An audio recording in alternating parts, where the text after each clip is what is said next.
instance, tourism,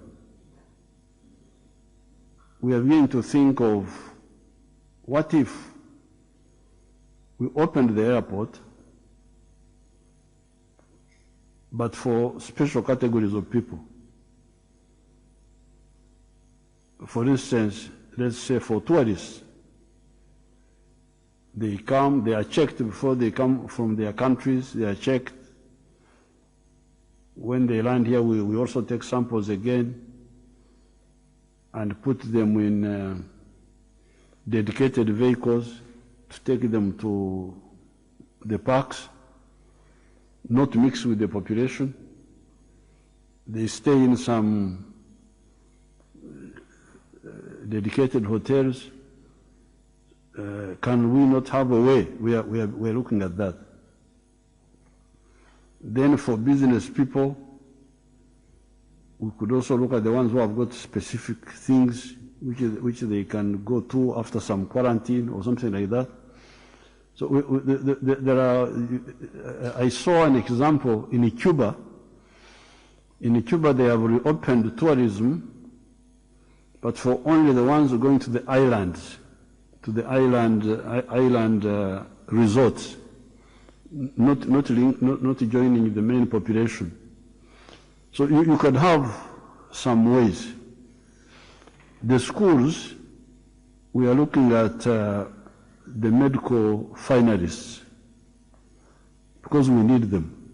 We need them to, when they finish their undergraduate studies, they become interns. They are the ones who run hospitals. So they can't miss their exam. If they miss the exam, they miss, but you also miss interns. And the interns are the ones running hospitals when they are doing their 1 year of internship. And the nurses. So like the medical, there are not many. They can sit in with social distancing, and they do their exams. So we shall continue seeing what can be done safely. If it can be done, we do it. However, I think we shall really get a solution. Even us here, we are working around the clock about the vaccine, but also about maybe some cures. The fact that people get sick and recover, and not only recover, but actually the virus appears to disappear from the body, gives me hope that we shall find a solution. Speaking about the schools, Your Excellency, we have other candidate classes, O-level and A-level and primary school, and the implications to the other classes. Should we be bracing ourselves for a dead year? No, we said let's wait up to before September. We shall make a statement because the third term was supposed to open in September. We are now still in the early part of August. Let's see. We shall come out at the right time. Your Excellency, government did pronounce itself on key economic interventions or relief to buffer the economy during this period. Some of these included the restructuring of loans with the banks, the deferred payment of some of the taxes until September, among others to provide liquidity for the private sector hard hit by the virus. The vulnerable or virtual economy, as you called it in your real versus vulnerable economy publication. Does this address or speak to the efforts the government is putting in place in promoting industrialization, to promote import substitution and export promotion? Yeah, for import substitution and export promotion, the main channel would be the low-cost money in the UDB. We have put quite a bit of money there, more than 1 trillion. this year. So that's the main channel. This will be new borrowing, cheap borrowing, different from the other loans. So that will be the main effort. And then plus the revolving funds, the innovation funds for the scientists, and the revolving funds for the youth, different groups. So it is the use of cheap money that we hope to use to really diversify the economy, create a new base. There's a lot of idle capacity. You have maize, too much, but we are still importing animal feeds. And the youth are there, they don't have jobs, but the people who are looking after chicken don't have animal feeds. So why not assist the youth to form associations, and they operate the maize mills for maize flour and also for animal feeds. How about the abattoirs? The abattoirs have been built,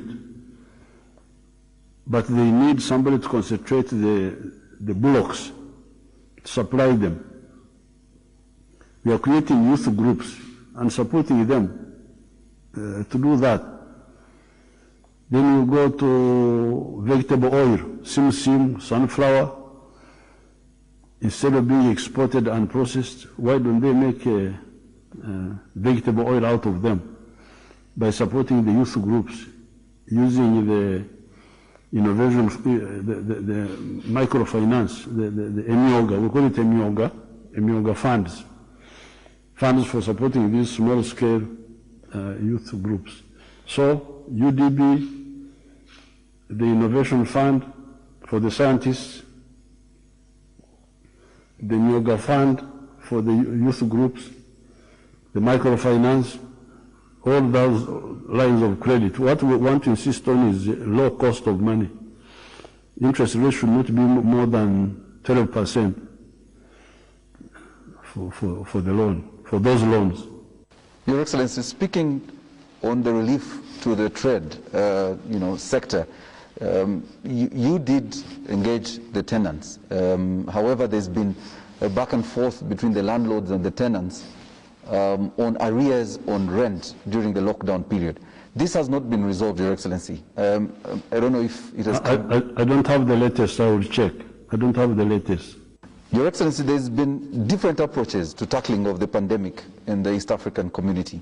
The challenge, however, is that our neighboring countries continue to open up more, and yet they register more cases than we actually do on a daily basis, including death. Is there a regional strategy to address this? We discussed with the President of Rwanda, President of Kenya, President of South Sudan, and we had agreed on a plan of the drivers. I have not checked how far it went, but fortunately for us, I think the drivers are no longer the main problem now. Actually, the main problem are the Kampala group. That's why I hear more cases, because they are careless. They wanted to die, so we are beginning to get some death, because it says whatever the Bible says, whatever you sow, that's what you reap. People are sowing recklessness, and we are now harvesting death. So I think people are going to be more careful, because they thought it was a joke. They thought that it was propaganda. But now, I think we have had now 7. So I will read the story of each one, then I will speak to the Ugandans again to tell them that this is not a joke. It is serious. But fortunately, the ones who, because the numbers are still small, because of the earlier measures we had taken, when they get sick, if they get to the health center, health facility quickly, they get cured. Cured not because we have got a cure for corona, but because the doctors support the body and the body fights the virus. Your Excellency, wanted to move to a matter on security, which remains one of the key pillars of the NRM and government, not just here in the country, but security in the region as well. Of recent, we've seen a spate of some crime in some areas. I think the most recent being Chiwologoma, just after Gayaza, into the Kira area, where I think about 16 houses were broken into by a gang. And we're wondering whether the lockdown period is responsible for some of this crime. No, these criminals, you remember, were there even before the Vijanduyas, the what, and that's how we deployed the LDUs. Now, the LDUs made some mistakes, and there was some shouting on the social media, so we pulled them back. However, the other day I was in Kasubi, and the LCs were telling me that Amaje Kumabiaro, that's what they are calling the LDUs. I didn't know their translation. Nti Amaje Kumabiaro. The armies that guard the villages, the army that guard the village, they were saying, bring back LDUs. So it seems the orchestrated outcry on the social media may not be shared by because in Kasuri they told me, Mukomeo Amaje Kumabiaro Kwango Hubi Bukomeo. So fortunately we are all here, and we responded a bit to the outcry, because of course the outcry was unreasonable, because the LDUs who made mistakes were arrested. What else can be done? Arrested, charged. They were not, there was no impunity. So the outcry was a little bit exaggerated, but now I can hear from the villages that the villagers want back their magic. And these people had been recruited in Kampala. They are Kampala people actually.